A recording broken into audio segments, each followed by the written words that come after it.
Good evening, ladies and gentlemen.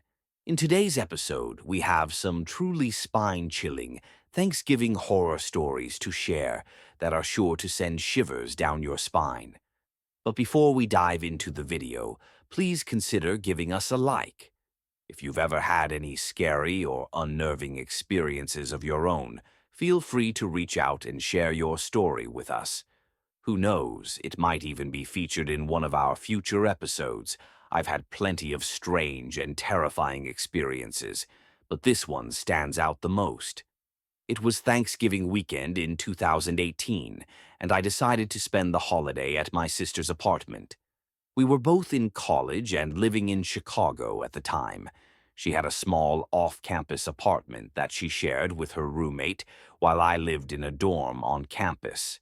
My sister was home alone for the holiday weekend because her roommate had gone to Florida to spend time with her family.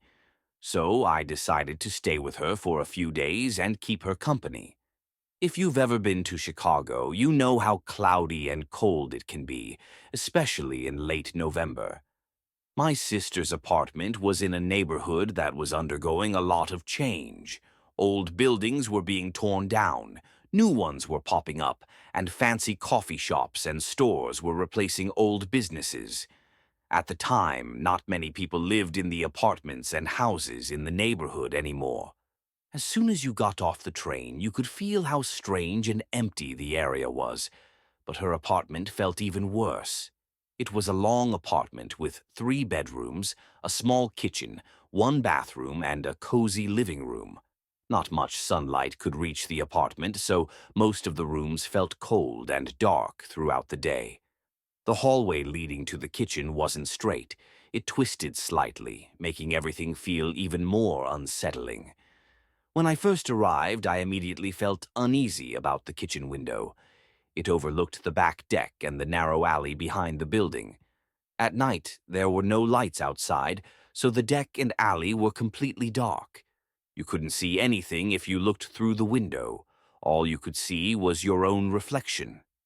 At first, I thought I was just anxious about the window because it was so dark outside.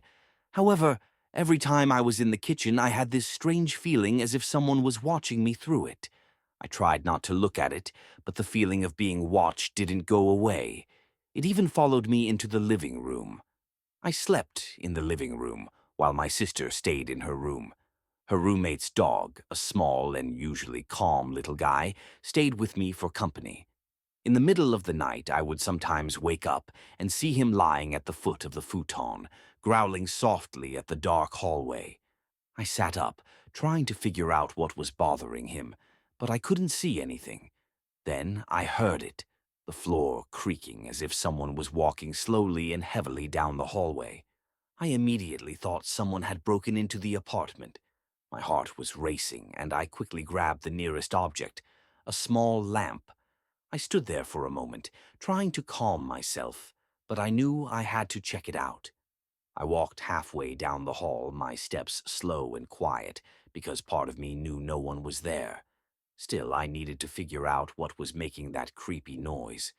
When I reached the kitchen, I looked around carefully, but there was no one in sight. The apartment was completely still. But soon after, the dog woke me up again with his growling. I listened closely and heard the footsteps coming down the hall once more. Suddenly, like a flash in my mind, I imagined a tall man standing at the foot of the futon. He was wearing a long brown coat, baggy jeans, and heavy shoes. He just stood there, staring at me, and I could feel how angry he was, like he wanted to hurt someone. The image disappeared, but the fear stayed with me. I stayed awake for the rest of the night. The following morning, I told my sister what had happened, but she brushed it off, saying I might have just had a bad dream. She then took the dog outside to pee, while I stayed inside trying to move the futon and fold the blankets. She made sure to shut both the back door and the glass door behind it, and I saw her lock them. So I went to the living room to clean up and get things organized. But suddenly, I heard the back door creak open, followed by the sound of the glass door opening too. The strange part was, I didn't hear the dog. I felt uneasy, so I walked down the hallway toward the kitchen and found both doors wide open. I rushed to the window, looked outside, and saw my sister walking down the alley with her dog, completely unaware of what had just happened. I closed the doors and turned back to look at the camera that my sister's roommate had installed on the fridge. The camera had captured both doors opening on their own. When my sister returned, I told her what had happened, and she shared a story her roommate had told her. My sister's roommate, who had lived in the apartment before her, had shared a chilling tale. She told my sister about a man who had been gravely injured by the police. In his desperation, he had run to the apartment because it had once been his home. He didn't realize that years had passed and that someone else now lived there. When he reached the door, he tried to get inside, but the door wouldn't budge. Exhausted and in pain, he collapsed in the doorway and passed away. I never found out whether this story was true, but there was something haunting about it, especially since it seemed to explain the unsettling things I experienced while staying there. In my third year of college, I delayed renewing my lease until it was too late. When I found out I couldn't stay in my current house anymore, I started to panic as most of the places I looked at were far too expensive.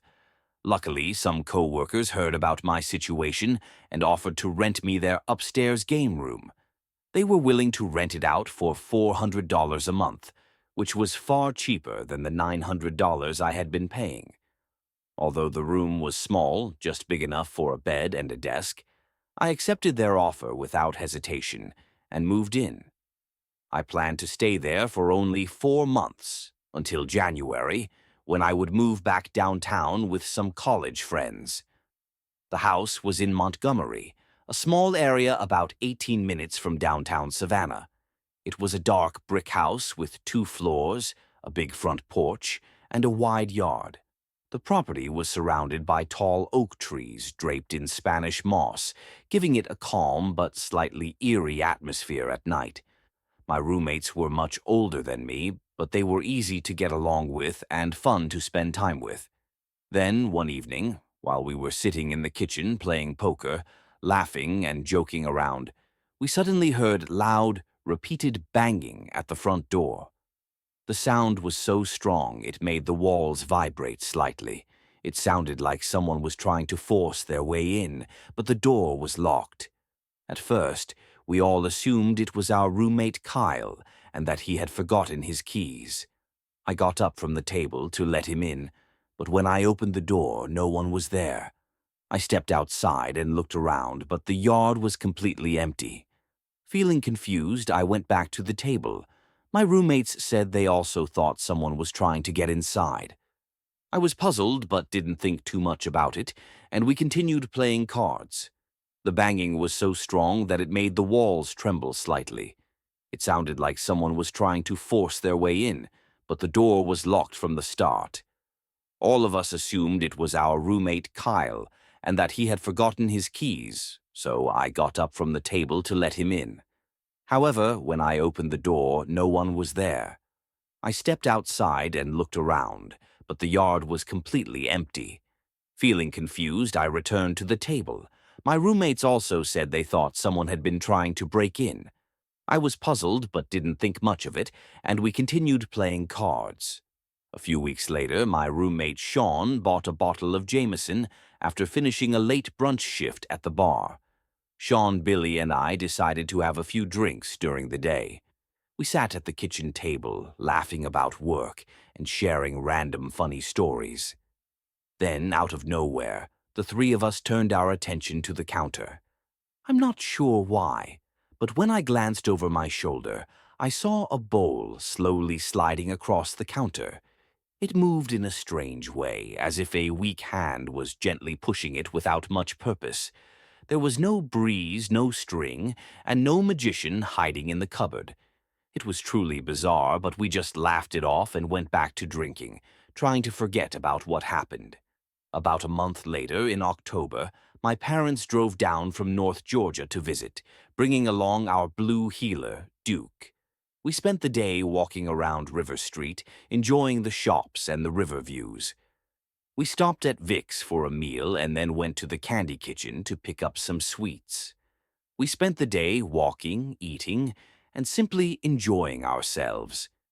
That evening, my parents told me their hotel didn't allow pets, and they asked if I could keep Duke overnight. I happily agreed. When we returned home, my parents dropped Duke and me off. I brought him inside, and he played with my roommates for a while. As it got late, we all went up to the game room. My bed was in an odd spot, tucked into the corner of the room, facing two large windows on the opposite wall. At some point, I fell asleep with Duke curled up at the foot of the bed. I'm a deep sleeper and not much can wake me up, but suddenly I was jolted awake by a low, eerie growl. Moonlight was streaming through the windows, and I saw Duke standing at the foot of the bed, his fur standing on end as he growled. A sound I had never heard from him before. He was staring at something I couldn't see. It felt like it was hovering just above the bed, right over me. I immediately felt a deep sense of unease, like something was terribly wrong. I quickly reached down, grabbed Duke, and pulled him up next to me, holding him tightly. As soon as I did, his growling stopped and he calmed down a bit. The presence seemed to vanish, and somehow I managed to drift back to sleep, though I felt restless. When November came, I decided to leave all of that behind and head to my family's Thanksgiving in North Georgia, hoping to escape the strange events. Our house is on a small cattle farm in L, and it's especially beautiful in the fall. I drove up to visit for a few days. One afternoon, I felt extremely tired, so I went to my room to take a nap. When I woke up, I couldn't move. I felt sweat on my forehead. From the corner of my eye, I saw my mirror above my dresser. What I saw in the reflection terrified me. There stood an old, pale, thin, damp woman right over me. Her skin looked almost ghostly, and her dark, wet hair hung down around her face. Her presence was unsettling, and the air around her felt heavy with fear and anger. I was frozen, unable to move or speak. After what felt like an eternity, I suddenly snapped out of it, my body finally able to move again. I jumped out of bed, breathing heavily. When I looked around, the woman was nowhere to be seen. By December, my last month at the house, one evening my roommates and I sat around the table, taking turns playing chess, trying to focus on something normal. I'm not sure how we started talking about it, but Billy asked Sean about the woman who used to live in the house. Sean was very straightforward, honest to a fault, and not the type to tell wild stories. He paused for a moment, looked at me, and then shared what he knew about the house's previous owners. One of our neighbors had told him the story. An older couple had lived there before us. The man suffered from severe dementia, and his wife took care of him. One day, the man was found wandering the neighborhood, and a neighbor brought him back home. When they entered the house, the neighbor was hit by a terrible smell in the air. He called out for the man's wife, but got no response. Worried, the neighbor searched the house for her. When he reached their bedroom, the smell was even worse. On the bed lay the old woman, lifeless. She had passed away and had been there for several days. I no longer live in that house, and it has since been sold. Maybe it was all just random events or tricks of the mind, but honestly, I believe something otherworldly was at work in the kitchen and bedrooms of that house in Montgomery. I've only told this story to a few friends. Some laughed, saying it couldn't be real, while others felt just as uneasy as I did. That night it was Thanksgiving, and I was about 10 years old. My cousin Chris, my brother ARF, and our old friend David thought it would be fun to play hide-and-seek in the neighborhood. What started as a normal game soon turned into something I'll never forget. We were all the same age and loved playing outside to get away from all the adult talk. There was something exciting about sneaking around the neighborhood after dark, even though it felt a bit creepy. We made up rules like not hiding in the house, but we always ended up breaking them. ARF and David were the ones hiding, while Chris and I took on the job of seeking. We counted to 100 and then set off to find them. 15 minutes passed, but we still couldn't find them. After 30 or 45 minutes, we still hadn't seen any sign of them, so Chris and I started to worry because it was taking so long. We began shouting, "Come out! We're done playing." But there was no response, so we went inside and checked every room, but all we found were the adults laughing and enjoying their Thanksgiving dinner. Chris and I grew more uneasy with each passing minute. When we went back outside, I remember feeling a bit scared as we talked about getting an adult to help. We didn't want to alarm the entire group, so we quietly asked David's dad to come outside. Maybe he could spot them from the front lawn or see something we had missed. We walked to the edge of the driveway with David's dad when, suddenly, he shouted, "That might be your brother." My cousin and I turned to look and saw my brother running down the sidewalk, away from us. While David's dad stayed at the edge of the driveway, Chris and I started running after him, yelling that we had given up and weren't playing anymore. We couldn't catch up to him, but we weren't far behind, about 10 feet away. We saw him run and hide behind a pair of palm trees at the corner of a house down the block. Finally, we thought we had him cornered. Chris went to the right side and I took the left. We were certain we'd caught him until we checked behind the trees, and no one was there. Chris and I looked at each other, confused. The only way he could have escaped was if he ran past us or jumped over a 6-foot fence on a hill. We knew that was impossible because we would have seen or heard him. My cousin and I quickly walked back to meet David's dad at the edge of the driveway. He looked at us and immediately asked, "You guys saw that, right?" Both of us, out of breath, replied, "Of course, we were chasing him." He looked serious and said, "Okay, because ARF and David are inside the house." We felt even more confused as we went back inside, but when we told everyone what had happened, no one believed us. Even with David's dad backing us up, saying he had seen the kid too, everyone just shrugged it off like nothing strange had happened. My brother is certain it wasn't him and insists that he and David were inside the house the whole time, spying on us.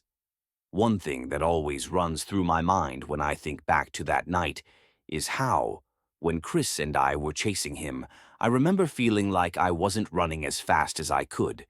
It was almost as if my legs wouldn't move the way I wanted them to. I keep wondering what would have happened if I had actually caught up to him, or whatever it was. The thought still sends a chill down my spine. I can't stop thinking that this might have been something strange or paranormal. Whenever my cousin and I talk about it, we call that figure the Red Man because of the red shirt he was wearing, just like the one my brother wore that Thanksgiving night. Thank you for watching today's story. I hope these chilling experiences have made you reflect on fears and trust in life. If you enjoyed this video, don't forget to hit the like button and share your thoughts in the comments below. Be sure to subscribe to my YouTube channel so you don't miss out on more engaging stories and interesting content in the future. Thank you for your support, and I look forward to seeing you in the next video.